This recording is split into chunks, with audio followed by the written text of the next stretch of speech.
On stage एक फौजी है जिन्होंने हमारे देश की सेवा की है इंडियन आर्मी फॉर 16 इयर्स, जिसके चलते वो काफी बार बॉर्डर पर भी पोस्टेड रहे हैं। After retiring he ventured into direct marketing, building a large team and becoming a mentor to many. Ladies and gentlemen, joining us on stage is the Managing Director, Asclepius Wellness Private Limited. Please give it up for Mr. Sanjeev Kumar.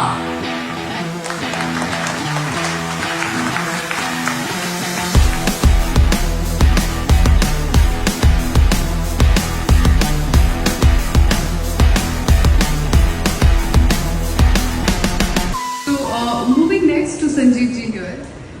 Sir आप direct selling industry को belong करते हैं और ना सिर्फ belong करते हैं, आप इस इंडस्ट्री के दिग्गज हैं, आप एसोसिएशन प्रेसिडेंट भी हैं। सो इस इंडस्ट्री में ऑपरेट करने के बाद what is your experience of sustainability in the direct selling industry?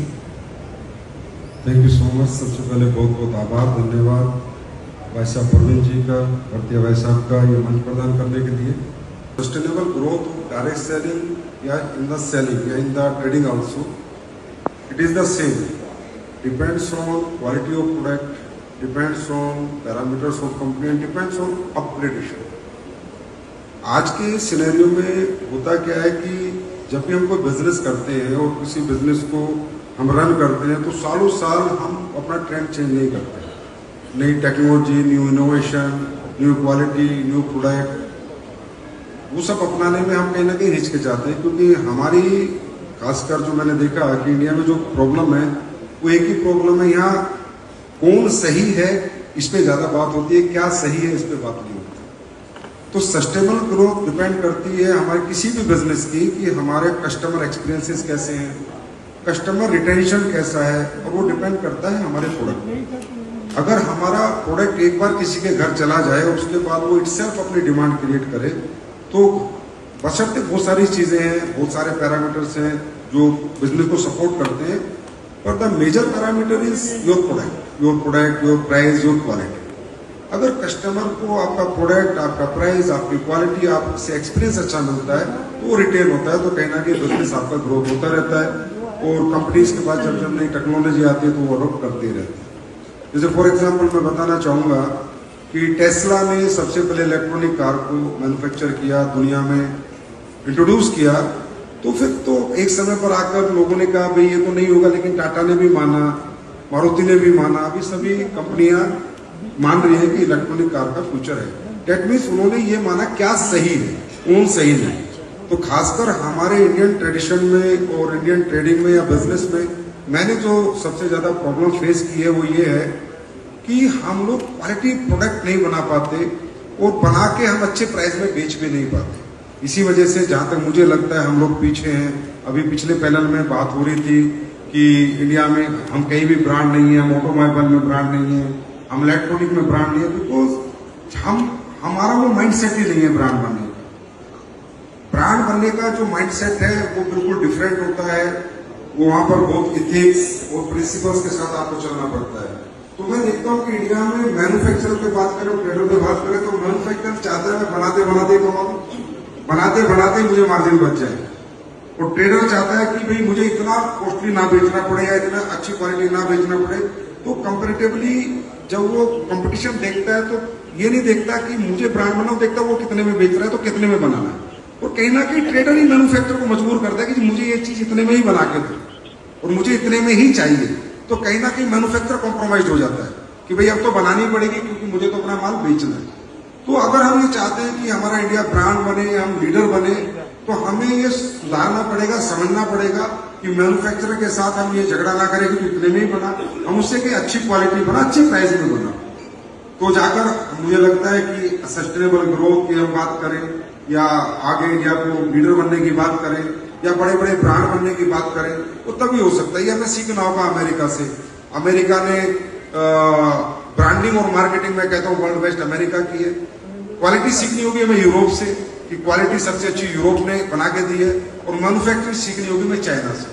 और ये तीनों काम हमारा इंडिया बड़े इजीली कर सकता है, क्योंकि हमारे पास रॉ मटेरियल है, हमारे पास मैन्युफैक्चरिंग के लिए बहुत बड़ा इंडिया अपने आप में एक हब है। वो लेबर है हमारे पास, वो रिसोर्सेज है हमारे पास, और ब्रांडिंग मार्केटिंग के लिए भी आईटी की दुनिया में आज कहते हैं Indian brain is the most fastest brain and brilliant brain in this world. तो अगर हम लोग भी ये सोच के काम करेंगे तो जरूर एक सस्टेनेबल ग्रोथ, एक लीडरशिप इन वर्ल्ड हम लोगों को मिलेगी। बहुत खूब sir. So how has CAIT supported you in building resilience and sustainability in the direct selling industry? बहुत अच्छा क्वेश्चन आपने किया। कैट के हमारी जो एसोसिएशन है, association of direct selling entities of India, हमारी इंडस्ट्री में 3 एसोसिएशन है, वो उन सब ने मिलकर कैट को अप्रोच किया कि हम भी, हमारे पास भी सारे व्यापारी हैं, 1 करोड़ के आसपास हमारी संख्या है। तो जब हम भाई साहब प्रवीण सर से मिले तो उन्होंने हमें आश्वासन दिया कि अगर आप लोग हमारे साथ आइए, हम आप लोगों की इंडस्ट्री में आप लोगों का सपोर्ट करेंगे, और कहीं ना कहीं जो परसेप्शन आप लोगों की इंडस्ट्री के खिलाफ बना हुआ, उस परसेप्शन को सही करने में मैं पूरी शिद्दत के साथ आपके साथ भूमिका निभाऊंगा। तो मैं आज कैट एसोसिएशन और कैट के सभी ट्रेडर्स को बहुत बहुत धन्यवाद देता हूं कि आप सबने हमारी इंडस्ट्री को एक्सेप्ट किया। और सर ने कहा था 1 करोड़ तुम हो, 9 करोड़ हमें, तो 1 करोड़ 11 होते हैं और 1 करोड़ को 10 हो जाते हैं, तो तुम्हें सीधा 9 गुना ग्रोथ मिलेगी।